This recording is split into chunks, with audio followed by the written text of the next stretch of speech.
O tráfico e o consumo de drogas também têm sido preocupações constantes entre educadores, pais e alunos. Isso porque esses problemas estão cada vez mais presentes nas escolas. Para falar sobre esse assunto, vamos receber a promotora de Justiça de Defesa da Educação de João Pessoa, Ana Raquel Brito Lira Beltrão. Promotora, seja muito bem-vinda. Muito obrigada, estou às ordens.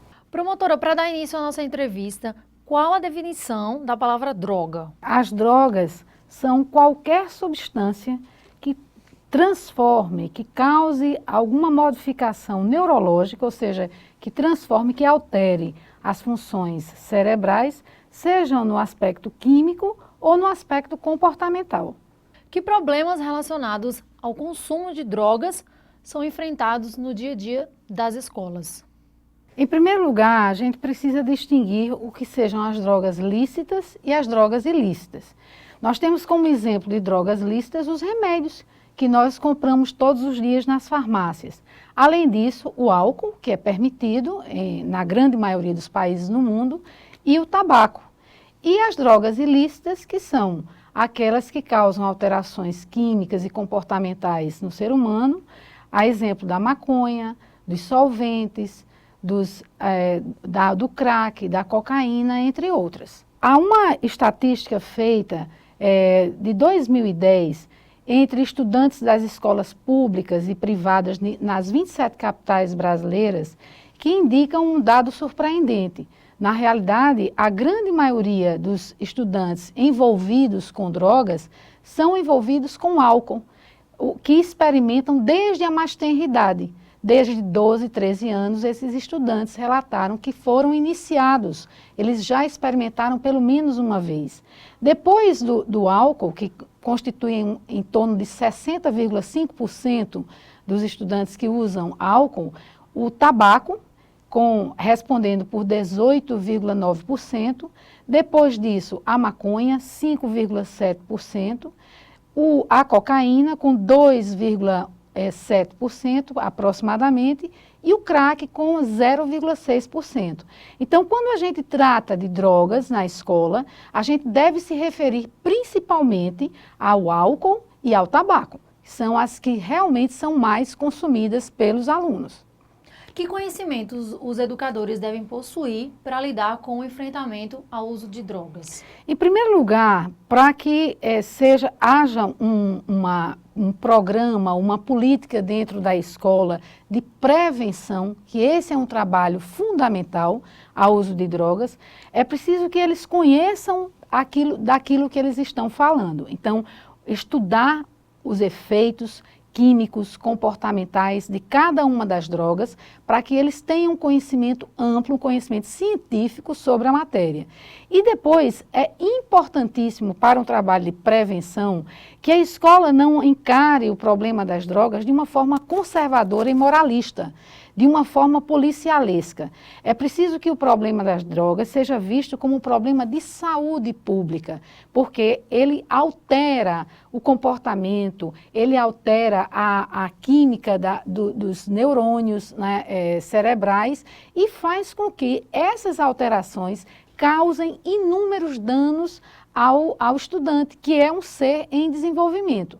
Então, para isso, ele precisa ter um olhar carinhoso, despreconceituoso com relação ao problema, trazer a família para a escola, porque muitas vezes os problemas de drogas estão relacionados à baixa autoestima do aluno, que tem problemas em casa, e para fugir desses problemas que ele não consegue resolver e entrar num êxtase de prazer, ele então busca as drogas. Então, um programa de prevenção que acolha o aluno, acolha a família e traga dentro da escola, dentro do projeto político-pedagógico e das disciplinas, o tema da prevenção às drogas é fundamental. Promotora, como os educadores podem prevenir o uso de drogas no ambiente escolar? Além dessa forma como eu estou lhe colocando, é fundamental que os educadores tenham um sentido de reconhecimento do problema assim que ele aparece, seja nas reações dos alunos, que geralmente se tornam antissociais, que se isolam, que se tornam agressivos, que se tornam reativos a qualquer contato. E a partir desses primeiros sinais, os educadores devem, então, procurar a família para fazer um trabalho em conjunto. Se o problema já está estabelecido, se aquele adolescente ou aquela criança já está viciada naquela droga, é preciso então trazer a rede de proteção para dentro da escola. Quem são? O Conselho Tutelar, né? Os CAPs, ou seja, os Centros de Atenção ao Adolescente Usuário de Drogas, né? E até mesmo o Ministério Público, para que possa atuar não no sentido da repressão, porque até mesmo como infração penal, né? A nossa legislação penal descriminalizou o uso de drogas. Então, todos esses cuidados devem ser no sentido de proteger aquela pessoa, aquele adolescente que está usando drogas, para livrá-lo, então, da droga-adição. No caso de bebidas alcoólicas, nas proximidades da escola, é tolerável? Não, aqui em João Pessoa, existe uma lei municipal já bastante antiga que proíbe a venda de bebidas alcoólicas nas proximidades, nos arredores 100 metros dos arredores da escola. Então, não pode haver nenhum estabelecimento novo e aqueles que houver não podem vender bebidas alcoólicas. Então, a bebida alcoólica ela é proibida não apenas nos arredores da escola, mas, obviamente, dentro da própria escola, nem nas festas, porque a escola é um ambiente de educação, de formação de valores, não se pode utilizar bebida alcoólica dentro da escola. O que é o Comitê Antidrogas e quais são as suas atribuições? Existe também uma outra lei municipal que cria esse comitê antidrogas dentro da escola. Ele é formado por professores, por representantes dos professores, representantes dos pais e dos alunos. Ele tem duas funções principais: a prevenção ao uso de drogas através de programas, de campanhas dentro da escola, de palestras, né? Assim como o auxílio àqueles que já estão em uso, fazendo exatamente esses contatos com a família e com essa rede de proteção que citei.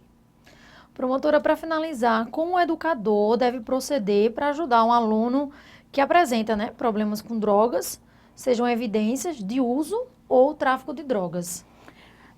Como já falei, o grande problema, isso os psicólogos, os estudiosos sobre a matéria, eles debatem muito essa questão da descriminalização, da visão antipolicialesca que se deve ter do problema em se tratando de adolescentes.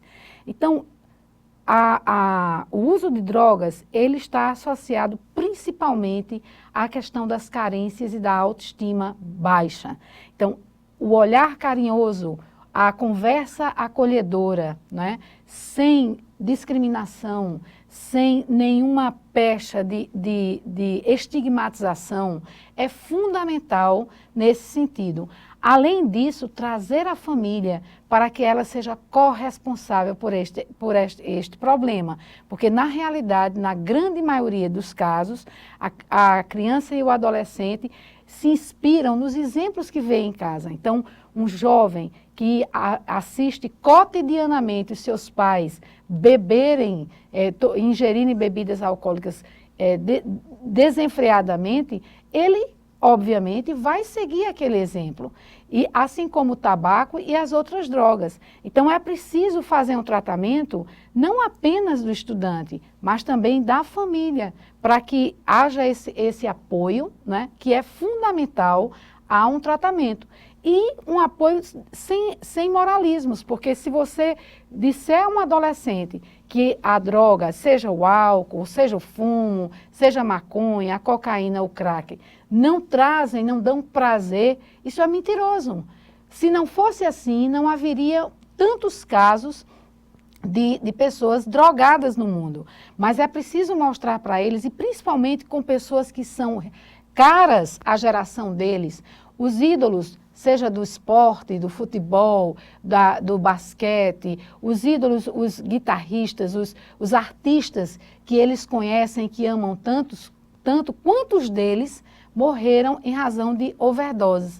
Então, é com exemplos como esse, né, que se demonstra ao jovem os riscos que existem, e são muitos, inclusive de ordem econômica, de ordem criminal, de ordem psicológica, de ordem social, de todas as naturezas, né, se eles persistirem no uso das drogas. Promotora, muito obrigada, viu, pela sua entrevista. Obrigada a você, estou sempre às ordens. O MPTV termina aqui. Outras informações sobre a atuação do Ministério Público paraibano você encontra no portal www.mppb.mp.br. Até o próximo programa.